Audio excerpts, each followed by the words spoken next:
Geez, how slow was that? Hi guys, welcome to this week's show. But before we start, don't miss your chance on winning this ESS Dual Plus from Sense Innovation.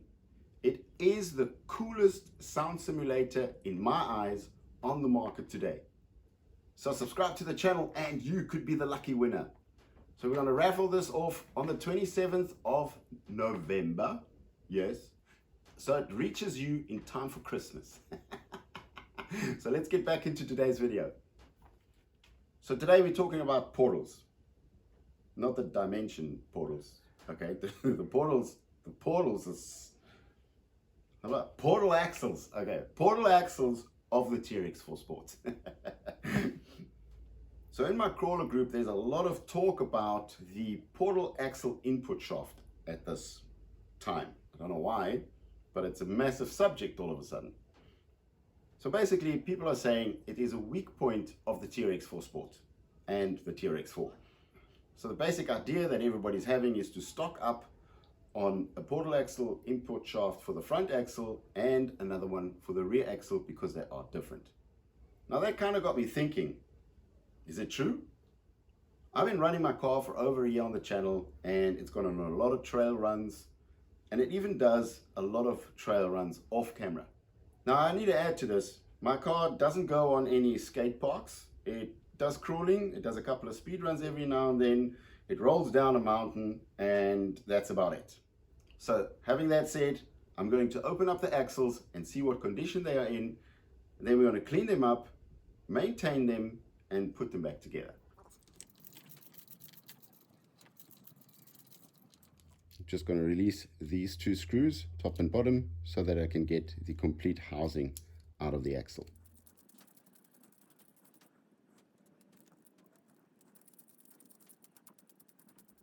Make sure when you take this out that you take the little sleeve with you and keep it in a safe place that you don't lose it.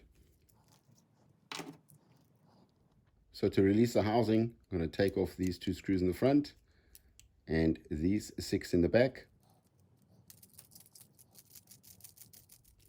Taking all the screws out, the last thing that I need to do is take or loosen the hex, so we can take that out as well. This is a pin. Take it all the way out, place it somewhere where you won't lose it. So, dun dun dun, exciting moment. What condition is our portal axle input shaft in after more than a year of driving on the channel? Well, that's near perfect if you ask me.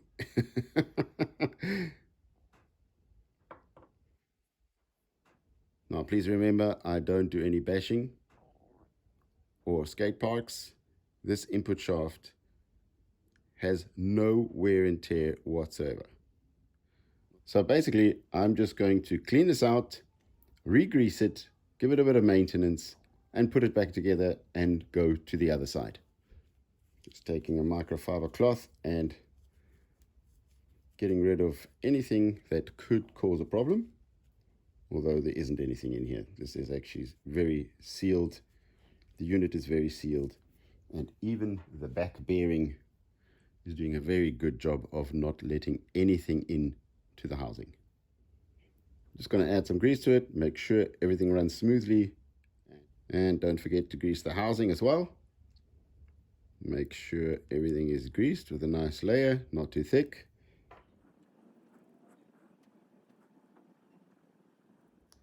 Giving it a nice layer of grease, put the wheel shaft back on there, make sure it's running smoothly, and place the housing lid back on. I'm going to go ahead and put all the screws back in. Now that all the screws are back in, I'm just going to tighten them one by one, just a little bit, not too hard because you could strip them.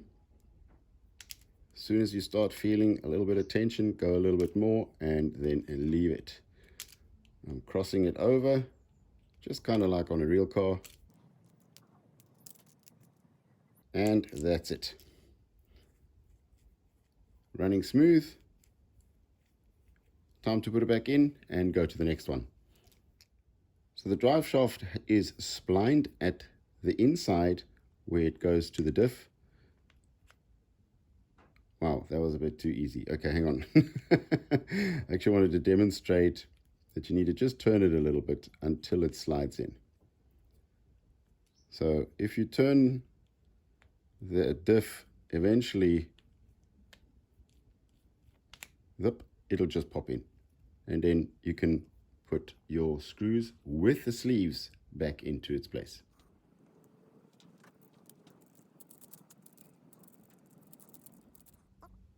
Also here, just go a little more tight, don't go too far. Perfect, there we go.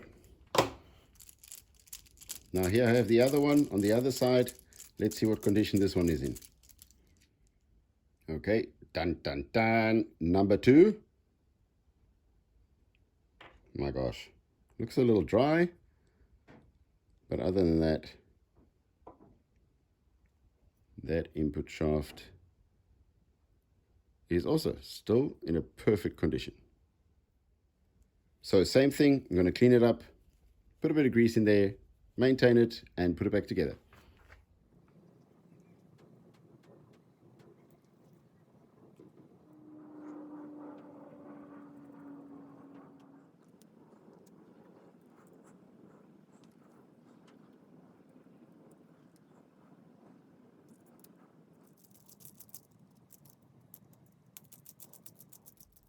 Time to put the hex back on. The hex only has a threaded winding on one side, the other side is smooth. So before you put it on, just make sure it's facing you, that when you place the pin in, it catches the thread.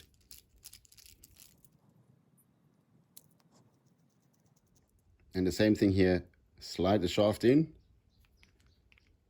turn the diff until it lines up. There we go. You could also do this another way. Make sure that you slide in the seal before you tighten the bolt. That is probably a safer way of doing it.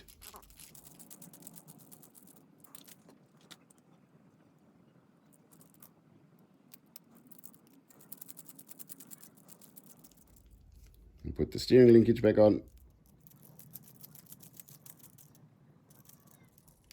Now before I put the axle back in, I'm actually going to open this housing, see what the condition is in there, and give it a bit of grease as well. So exciting moment. What does this look like after over a year of driving? To be quite honest, it looks a bit dry, but everything is in good shape. I don't seem to have any problems with the gears or chipped gears or anything like that. They're all still intact. No weird noises. I'm going to clean this up, grease it, put it back together. So that looks a lot better. Now I'm happy with that, and I'll close it up again. When putting the front axle back in, make sure that the cross member sits in front and not behind.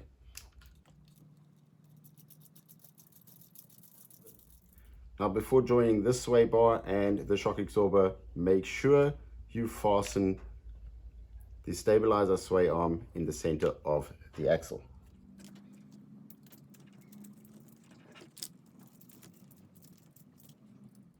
That prevents the axle from twisting. So put the prop shaft back in and position the swing arm, find your bolt, then position your swing arm, slide the bolt through. And time for the rear one. Now on the rear axle, first you take out these 2 screws or bolts. They are a little bit longer than the rest.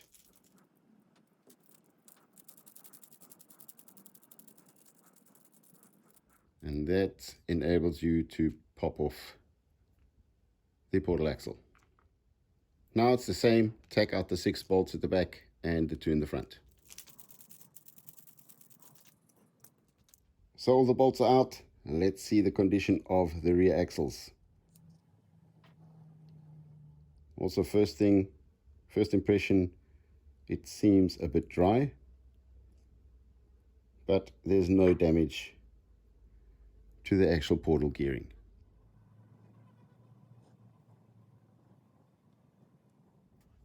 And same story, clean it up, grease it, put it back together.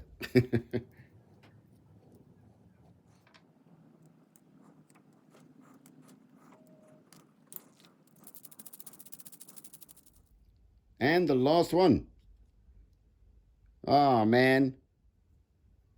It's also in perfect condition. Yeah, I know you guys were expecting a little bit of carnage somewhere, but sadly, there's no problems. So it's a lot of talk out on the trail. So same story, clean up, grease, put back together.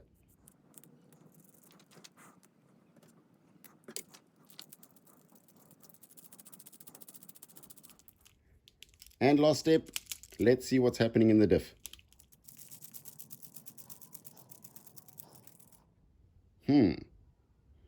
So this one's also a bit dry. So both diffs were dry and one portal axle was dry. So basically it's a good idea to maybe just grease everything up. Okay, cleaning, greasing, put back together, testing.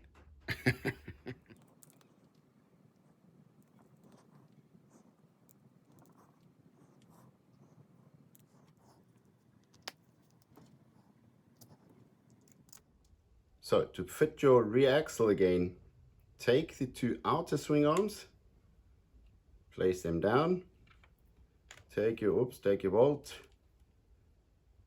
What you're going to be doing is you're going to be centering the swing arms and driving the bolt through.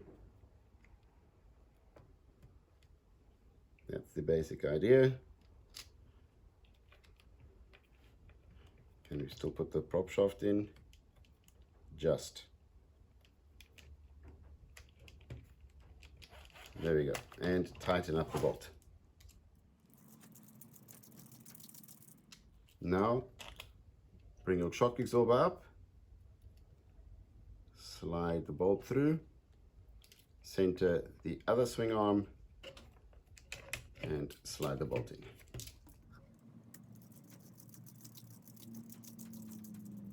And the same on the other side. Shock absorber comes up. Take your bolt, slide it into the axle. Center the swing arm and tighten the bolt.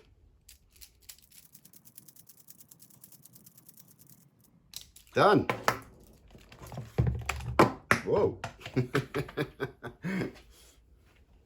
So there you have it, guys. This car has been driving on the channel for over a year and the portals are absolutely in a perfect condition. Now, obviously, I need to say this again. There's no skate park flying, loop-the-loops, whatever it is, crashing, bashing onto one axle or one wheel. There's nothing like that. This is simple crawling. Every now and then I might fly down into a gorge or down into a valley, hitting a couple of rocks. Quite the normal standard crawling procedure, let's say. The only thing I noticed is that both diffs were quite dry. They definitely needed a bit more grease, and one of the portal axles was also quite dry, definitely needing a bit of grease more. So the drier your diffs get and the drier your portal axles get, it'll obviously cause harder wear and tear and maybe even a bit of carnage along the line. So it is a good idea, maintaining the axles, checking your portal axles, greasing them or cleaning them and re-greasing them, checking your diffs, and just maintaining it to make everything run a little bit smoother. So with everything greased and running a lot smoother, less resistance on the drivetrain, the car should crawl a lot slower.